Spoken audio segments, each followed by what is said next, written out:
After a hard-fought game against the Cavs, the Chicago Bulls find themselves going head-to-head against the New York Knicks. Let's talk about if they can keep the same intensity and the same play that they had against the Cavs going against the Knicks, and ultimately who the X factors in this game will be. All that will be discussed and more. But first, you got to hear the intro, baby.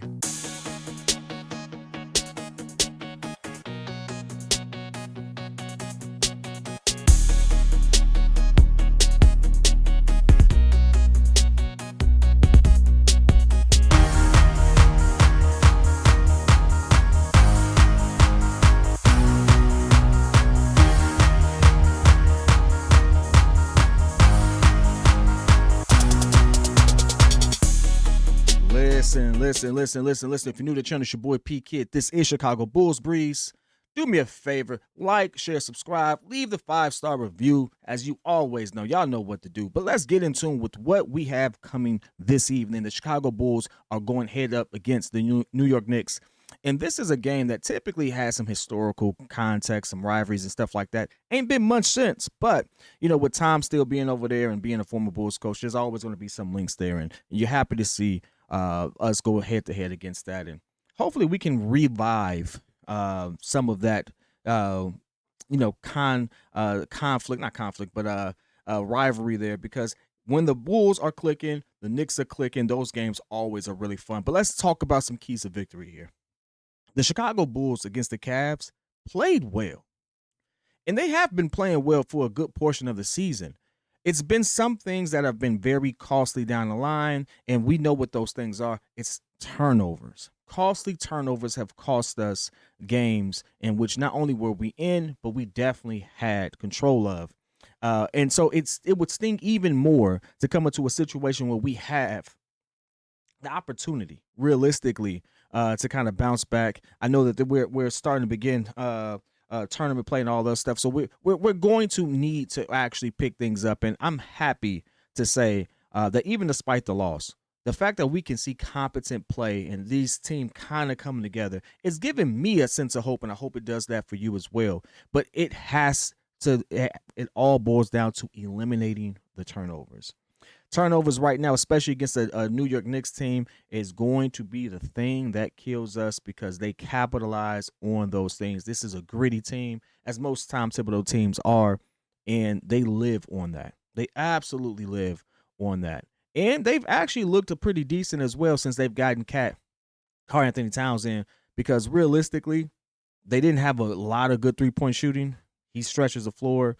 He's definitely knocking down some threes, and he's actually looking better defensively too. Like, this is kind of a different cat, than I'm accustomed to seeing, and maybe the change of scenery and the feelings behind that has spurred on a different mentality and approach to his game.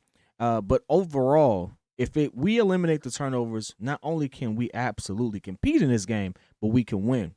Now, the part that I just mentioned about Cat, him being able to stretch the floor, that's an area of concern that most people have not addressed or haven't really brought up when they review this game, in my opinion, at least from the ones that I heard.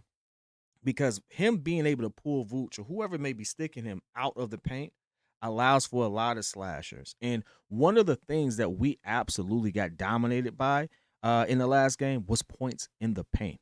The Bulls are one of the worst teams when it comes to giving up points in the paint. And so when you have shooters who can spread the floor and open up those lanes, that is what you're going to be faced with. Individuals getting to the bucket, trying to create that pressure. And, realistically, I would love to see how Billy Donovan addresses that.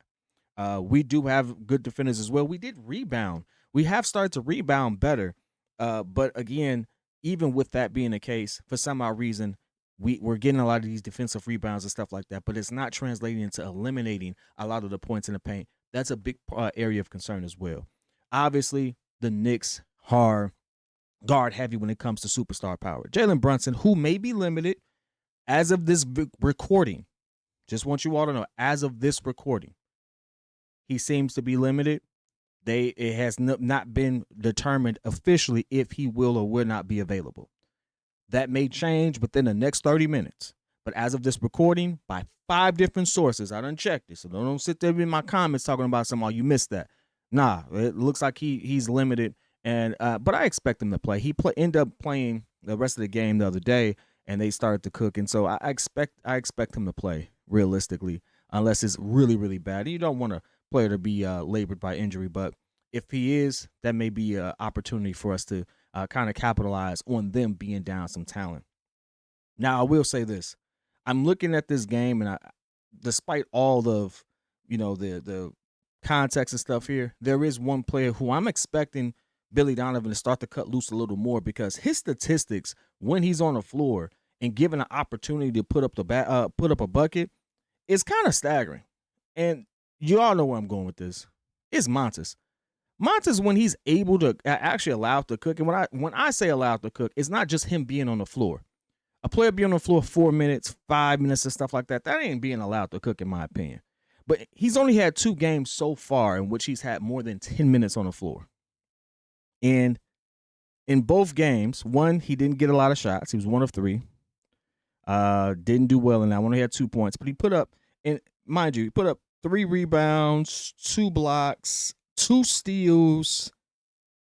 He was getting active in that respect. And so it's like, you can't say he wasn't being impactful. And obviously, this is against the Minnesota Timberwolves, and some of these minutes may have came sporadically and late, but still, the next game against the game before that in Dallas, only other game he had over 10 minutes on the court, able to take more than 5 shots, put up 13 points, along with 9 rebounds, along with 2 steals, along with a block. He's filling up this stat sheet and not having any fear when it comes to taking this shot. We need to get this boy more opportunity. I get it. Billy Donovan says he wants him to earn his minutes. Hey, Billy, give this man an opportunity.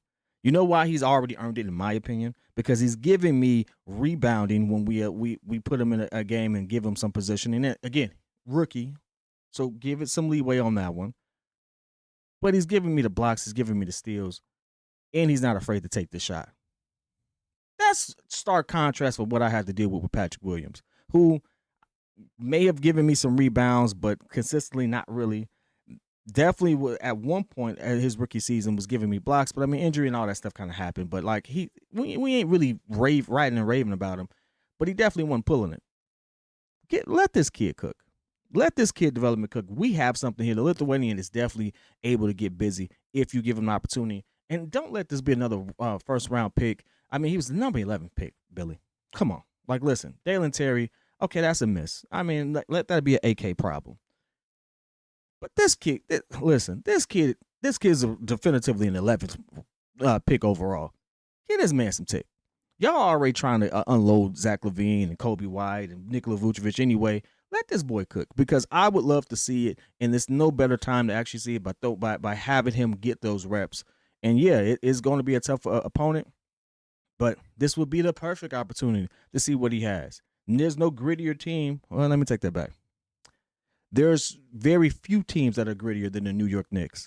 So let's see what he got. Let's see what he can do. We're already in position where we know that we're probably going to offload a lot of assets. Time to start developing these young players. You don't develop young players on the bench. This ain't football.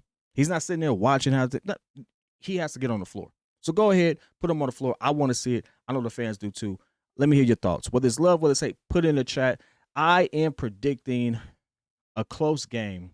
Obviously, as a homer, I'm going to root for a Bulls win, but I am more concerned about how we execute.